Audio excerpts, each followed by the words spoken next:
ಹೆಬ್ಬಳಲು Shri Chakramata YouTube channel ವೀಕ್ಷಕರಿಗೆ ನನ್ನ ಹೃತ್ಪೂರ್ವಕ ನಮಸ್ಕಾರಗಳು. ಸುಭಾಷಿತ: ಸಮಯ ಎಲ್ಲರಿಗೂ ಒಂದೇ ಥರ ಇರಬಹುದು, ಆದರೆ ಆ ಸಮಯದಲ್ಲಿ ಎಲ್ಲರೂ ಒಂದೇ ಥರ ಇರೋಕ್ಕೆ ಆಗಲ್ಲ ಅಲ್ವಾ? ಹೌದಾನೆ? ಸಮಯ ಎಲ್ರಿಗೂ ಒಂದೇ ಆ ಥರ ಇರಬಹುದು, ಆದರೆ ಆ ಸಮಯದಲ್ಲಿ ಎಲ್ಲರೂ ಒಂದೇ ಥರ ಇರೋಕ್ಕಾಗಲ್ಲ. ಅವರವರು ಹುಟ್ಟುಗುಣ ಏನೇನಿದೆಯೋ ಅದನ್ನು ನಡೆಸ್ತಿರ್ತಾರೆ.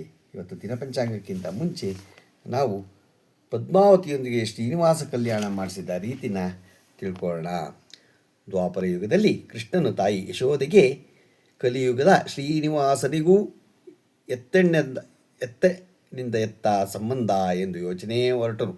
ಇದು ಭಗವಂತನ ಸಂಕಲ್ಪ. ಕೃಷ್ಣನು ವರದಿಂದ ಕಾರಣ ಜನ್ಮ ತಾಳಿದ ಬಕುಳಾದೇವಿ ಕಾರ್ಯಕಾರಣಕ್ಕಾಗಿ ಭೃಗು ಮಹರ್ಷಿಯ ನಿಮಿತ್ತ ಮಾತ್ರ ಕಾರಣಚಾಪದಿಂದ ಮಹಾವಿಷ್ಣುವು ತನ್ನ ಪತ್ನಿ ಮಹಾಲಕ್ಷ್ಮಿಯನ್ನು ಹುಡುಕುವ ಸಲುವಾಗಿ ತನ್ನ ದಿವ್ಯ ರೂಪವನ್ನು ವೈಕುಂಠದಲ್ಲಿ ಬಿಟ್ಟು ಮಾನವ ಶರೀರದಿಂದ ಶ್ರೀನಿವಾಸನಾಗಿ ಧರೆಯಲ್ಲಿ ಅವತರಿಸಿದನು. ಧರೆಗಿಳಿದ ಕಾರಣ ಮಾನವ ಸಹಜವಾಗಿ ಹಸಿವು ನೀರಡಿಕೆಗಳಿಂದ ಬಳಲಿ ಒಂದು ಮರದ ಕೆಳಗೆ ಹುತ್ತದಲ್ಲಿ ಸೇರಿದನು. ತ್ರಿಲೋಕ ಸಂಚಾರಿಯಾದ ನಾರದನು ಶ್ರೀನಿವಾಸನ ಹಸಿವು ಬಾಯಾರಿಕೆ ಬಳಲಿಕೆಗಳನ್ನು ತಿಳಿಸುವ ಸಲುವಾಗಿ ಕೊಲ್ಲಾಪುರಕ್ಕೆ ನಡೆದರು. ಪತಿಯ ಮೇಲಿನ ಕೋಪದಿಂದ ವೈಕುಂಠನನ್ನು ತೊರೆದು ಭೂಲೋಕಕ್ಕೆ ಕೊಲ್ಲಾಪುರದಲ್ಲಿ ನೆಲೆಯಾಗಿದ್ದ ಮಹಾಲಕ್ಷ್ಮಿಗೆ ಶ್ರೀನಿವಾಸ ಪಡೆಯುತ್ತಿದ್ದ ಕಷ್ಟವನ್ನು ತಿಳಿಸಿದರು. ತನ್ನ ಪತಿ ಹಸಿವು ಬಳಲಿಕೆಯಿಂದ ಇರುವುದನ್ನು ತಿಳಿದು ಲಕ್ಷ್ಮಿಗೆ ಸಹಿಸಲಾಗಲಿಲ್ಲ. ಆಕೆಗೆ ನಿಟ್ಟುಸಿರು ಬಿಟ್ಟು ಇನ್ನೂ ಒಳಗಿರದ ಕಾರಣ ಇವಳು ಶ್ರೀನಿವಾಸನ ಇದ್ದಲ್ಲಿಗೆ ಬರಲಿಲ್ಲ. ಆದರೆ ದೇವಲೋಕದ ಬ್ರಹ್ಮ ಮತ್ತು ಶಿವನಲ್ಲಿ ಮೊರೆ ಹೋದಳು. ಆಳಿತ ಬ್ರಹ್ಮನು ದೇವನಾಗಿ ಶಿವನು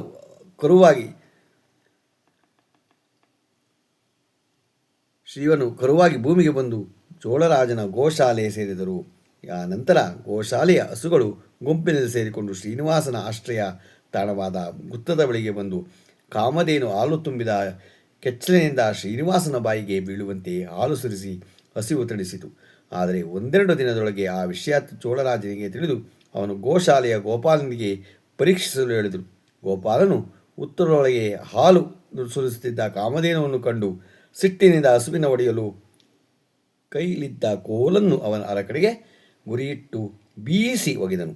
ಬೀಸಿ ಒಂದು ಕೋಲಿನ ಪೆಟ್ಟು ಕಾಮಧೇನುವಿಗೆ ಬೀಳದಂತೆ ಶ್ರೀನಿವಾಸ ತನ್ನ ತಲೆಯನ್ನು ಅಡ್ಡ ಹಿಡಿದನು. ಆ ದೊಣ್ಣೆಯು ಬಲವಾದ ಪೆಟ್ಟು ಅವನ ಹಣೆಗೆ ಬಡಿಯಿತು.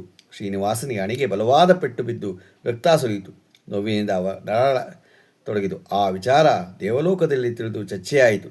ಅಲ್ಲಿದ್ದ ಬೃಹಸ್ಪತಿಗಳು ತಾವೇ ಶ್ರೀನಿವಾಸನಿಗೆ ಆರೈಕೆ ಮಾಡುವುದಾಗಿ ಹೊರಟು ಸಮಯದಲ್ಲಿ ನಾರದರು ಆಗಮಿಸಿ ಅವರೊಂದಿಗೆ ಸಲಹೆ ಕೊಟ್ಟರು. ಬೃಹಸ್ಪತಿಗಳೇ, ನೀವು ಹೋಗಿ ಔಷಧಿ ಕೊಡಿ. ಆದರೆ ಶ್ರೀನಿವಾಸನಿಗೆ ಆರೈಕೆ ಮಾಡಲು ಅಲ್ಲೊಬ್ಬ ತಾಯಿ ಕಾದಿದ್ದಾಳೆ.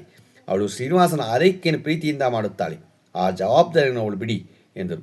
ಅಲ್ಲಿವರೆಗೆ ಆಶ್ಚರ್ಯಚಕಿತರಾಗಿ ಇದೇನಿದು, ಶ್ರೀನಿವಾಸನಿಗೆ ತಾಯಿಯ ಯಾರು? ಆಕೆ ಬಂದಾಗ ಯಾರಾದರೂ ದ್ವಾಪರಯುಗದ ನೆನಪು ಮಾಡಿದರು. 3000 ವರ್ಷಗಳ ಹಿಂದೆ ಮಥುರಾನಗರದಲ್ಲಿ ವಸುದೇವನ ದೇವಕಿ ಹುಟ್ಟಿದ ಮಗು ಕೃಷ್ಣನನ್ನು ಕಂಸ ದೃಷ್ಟಿಯಿಂದ ತೆಪ್ಪಿಸಲು ವಿಷ್ಣುವಿನ ಆದೇಶದಂತೆ ವಸುದೇವನು ಆಗ ತಾನೇ ಹುಟ್ಟಿದ ಗೋಸನ್ನು ಬುಟ್ಟಿಯಲ್ಲಿ ವಸ್ತು ತಂದು ಗೋಕುಲದ ಯಶೋದೆ ನಂತರ ಮನೆಯಲ್ಲಿ ಬಿಡುತ್ತಾನೆ. ಮುಂದೆ ಕೃಷ್ಣನು ತಾಯಿ ಯಶೋದೆಯನ್ನು ಮುದ್ದಿನಲ್ಲಿ ಆರೈಕೆಯಲ್ಲಿ ಬೆಳೆಯುತ್ತಾನೆ. ಇತ್ತ ಮಧುರಾದಲ್ಲಿ ಕೃಷ್ಣನು ಸೋದರ ಮಾವ ಕಂಸನನ್ನು ಕೃಷ್ಣನನ್ನು ಸಂಹರಿಸಲು ತಂತ್ರ ರೂಪಿಸಿ ಕೃಷ್ಣ ಬಲರಾಮನನ್ನು ಮಥುರಾಕ್ಕೆ ಕರೆಸುವ ಸಲುವಾಗಿ ಕುಸ್ತಿ ಕಾಳಗ ಸ್ಪರ್ಧೆ ಏರ್ಪಡಿಸಿ ಅವರಿಗೆ ಬರಲು ಆಹ್ವಾನ ಕೊಟ್ಟು ಕರೆ ತರಲು ಅಕ್ರೂರನನ್ನು ಕಳಿಸಿದರು. ಕಂಸನ ಕುತಂತ್ರವನ್ನು ಬಲ್ಲ ಕೃಷ್ಣನು ಮಧುರಾಕ್ಕೆ ಬೇಕೆಂದು ಹೋಗಿ ಅಲ್ಲಿ ಕಂಸನ ಸಂಹಾರ ಮಾಡಿ ಎತ್ತವರಾದ ವಸುದೇವ ದೇವಕಿಯನ್ನು ಬಂಧಮುಕ್ತಗೊಳಿಸಿದನು. ಅನಂತರ ಮತ್ತೆ ಅವನೆಂದೂ ಗೋಕುಲಕ್ಕೆ ಬರಲೇ ಇಲ್ಲ. ದೇಶದ ಉದ್ದಗಲಕ್ಕೂ ಸಂಚರಿಸದೇ ಆಯಿತು. ಎಷ್ಟೇ ವರ್ಷಗಳು ಕಳೆದ ಮೇಲೆ ಒಮ್ಮೆ ಯಶೋದೆ ತಾಯಿ ಕೃಷ್ಣನ ಮನೆಗೆ ಬಂದಾಗ ಅಷ್ಟಮಹಿಷಿಯಲ್ಲದೆ ಅದರ ಮೇಲೆ ಮತ್ತೆ 16,000 ಸೈನ್ಯರನ್ನು ವಿವಾಹವಾದ ವಿಷಯ ತಿಳಿದು ಬೇಸರವಾಯಿತು. ಶ್ರೀಕೃಷ್ಣನ ಮದುವೆಯನ್ನು ತಾನೇ ಮುಂದೆ ನಿಂತು ಮಾಡಿ ಆ ಸಂಭವವನ್ನು ಕಣ್ತುಂಬಿಕೊಳ್ಳುವ ಕನಸನ್ನು ಕಂಡಿದ್ದಳು. ಬೇಸರದಿಂದ ನೀನು ನನಗೆ ತಿಳಿಸುವ ಮದುವೆಯಾಗಿರುವೆ, ನೋಡುವ ಭಾಗ್ಯವನ್ನು ನನಗೆ ಕರುಣಿಸಲು ಇಲ್ಲ ಎಂದು ಕೃಷ್ಣನಿಗೆ ಹೇಳಿದಾಗ ಶ್ರೀಕೃಷ್ಣನು ತಾಯಿಯ ಬೇಸರ ಪಡಬೇಡ, ಮುಂದಿನ ಕಲಿಯುಗದಲ್ಲಿ ನಿನ್ನ ಕೈಯಾರೆ ನನ್ನ ವಿವಾಹವನ್ನು ಸಂಭ್ರಮದಿಂದ ಮಾಡುವೆ ಎಂದು ವರ ಕೊಟ್ಟಿದ್ದ. ಅದರಂತೆ ಕಲಿಯುಗದ ಕಾಲಿಟ್ಟಾಗ ಯಶೋದೆಗೆ ಸಪ್ತಗಿರಿಯಲ್ಲಿ ಬಕುಳಾದೇವಿಯಾಗಿ ಜನಿಸಿ ವರಹಾನಾಥ ತಟದ ಪುಷ್ಕರಣಿಯಲ್ಲಿ ಸ್ನಾನ ಮಾಡಿ ಬರುತ್ತಿರುವ ಆಕೆಯನ್ನು ನಾರದರು ದೇವಲೋಕದ ಸಭೆಯಲ್ಲಿದ್ದವರಿಗೆ ತೋರಿಸಿದರು. ಇತ್ತ ಪೆಟ್ಟು ತಿಂದು ರಕ್ತ ಸುರಿಯುತ್ತಿದ್ದ ಶ್ರೀನಿವಾಸನು ಒಬ್ಬನೇ ಪುಷ್ಕರಣಿಯಲ್ಲಿ ಮೆಟ್ಟಿಲ ಮೇಲೆ ಕುಳಿತಿದ್ದರು. ಆಗ ತಾನೇ ಸ್ನಾನ ಮುಗಿಸಿ ಬಂದ ಬುಕಳಾದೇವಿ ಅವನನ್ನು ನೋಡಿ, ಯಾರಪ್ಪ ನೀನು? ಎಲ್ಲಿಂದ ಬಂದಿರುವೆ? ಏನಿದು ನಿನ್ನ ಗಾಯ? ಎಂದೆಲ್ಲ ಕೇಳಿದಾಗ ಶ್ರೀನಿವಾಸನು ಅಮ್ಮ ಎಂದು ಕರೆಯುತ್ತಿದ್ದಂತೆ ಬುಕಳಾದೇವಿಗೆ ಅಮ್ಮ ಎಂಬ ಶಬ್ದ ಕಿವಿಗೆ ಬೀಳುತ್ತಿದ್ದ ಹಾಗೆ ತಾಯಿಯ ಕರುಣೆ ಚುರುಕ್ಕೆಂದಿತು. ಅಮ್ಮ, ನನ್ನ ಹೆಸರು ಶ್ರೀನಿವಾಸ, ಸ್ವಲ್ಪ ಪೆಟ್ಟು ಬಿದ್ದಿದೆ ಎಂದನು. ತಾಯಿಯ ಕರುಳು ಕೇಳಬೇಕಲ್ಲವೇ? ಇದೇನು ಸಣ್ಣ ಗಾಯವೇ? ಎಷ್ಟೊಂದು ರಕ್ತ ಸುರಿಯುತ್ತಿದೆ ಎಂದು ತನ್ನ ಸೀರೆಯ ಸರಿಗಿನ ಅಂಚನ್ನು ಅರಿದು ಹಣೆಗೆ ಕಟ್ಟಲು ಹೊರಟಾಗ ಅಮ್ಮ ತಡೆಯಿರಿ ಎಂದು ಧ್ವನಿ ಕೇಳಿದಾಗ ತಿರುಗಿ ನೋಡಿದನು. ಕೈಯಲ್ಲಿ ಔಷಧಿ ಹಿಡಿದು ಧನ್ವಂತರಿಯಿಂದ ಒಬ್ಬ ವ್ಯಕ್ತಿ ನಿಂತಿದ್ದನು. ಆತ ಬೇರೆ ಯಾರೂ ಆಗಿರದೆ ದೇವಗುರು ಬೃಹಸ್ಪತಿ.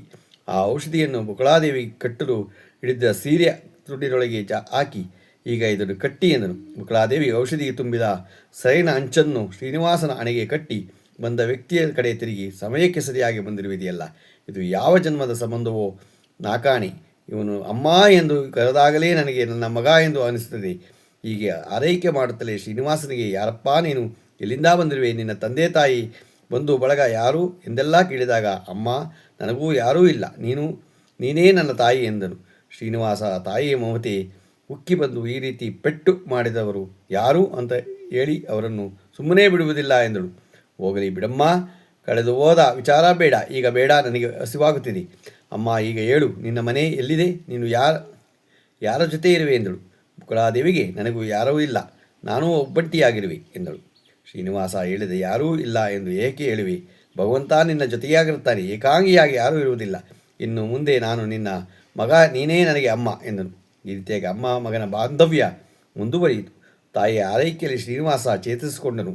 ಮುಂದೆ ಆಕಾಶರಾಜನಾದ ಮಗಳಾದ ಪದ್ಮಾವತಿಯೊಂದಿಗೆ ಮಗ ಶ್ರೀನಿವಾಸನ ಮದುವೆಯನ್ನು ಬುಕಳಾದೇವಿಯೇ ಮುಂದೆ ನಿಂತು, ಹಿಂದೆ ಅಂತಹ ಮದುವೆಯಾಗಿಲ್ಲ, ಮುಂದೆ ಆಗುವುದಿಲ್ಲ ಅನ್ನುವ ಹಾಗೆ ಶ್ರೀನಿವಾಸನ ಮದುವೆಯಾಗಿ ಕುಬೇರನ ಹತ್ತಿರ ಸಾಲ ಮಾಡಿ ಭಾರೀ ಮದುವೆಯನ್ನು ಸಂಭ್ರಮ ಸಡಗರದಿಂದ ಮಾಡಿಕೊಂಡನು. ಅಂತಹ ಶ್ರೀನಿವಾಸ ಪದ್ಮಾವತಿಯ ಕಲ್ಯಾಣಕ್ಕೆ ಸಾಕ್ಷಿಯಾಗಿ ದ್ವಾಪುರದ ಯಶೋದೆ ಕಲಿಯುಗದಲ್ಲಿ ಬುಕಳಾದೇವಿಯಾಗಿ ಆ ಸಂಭ್ರಮದ ಕಣ್ತುಂಬಿಕೊಂಡಳು.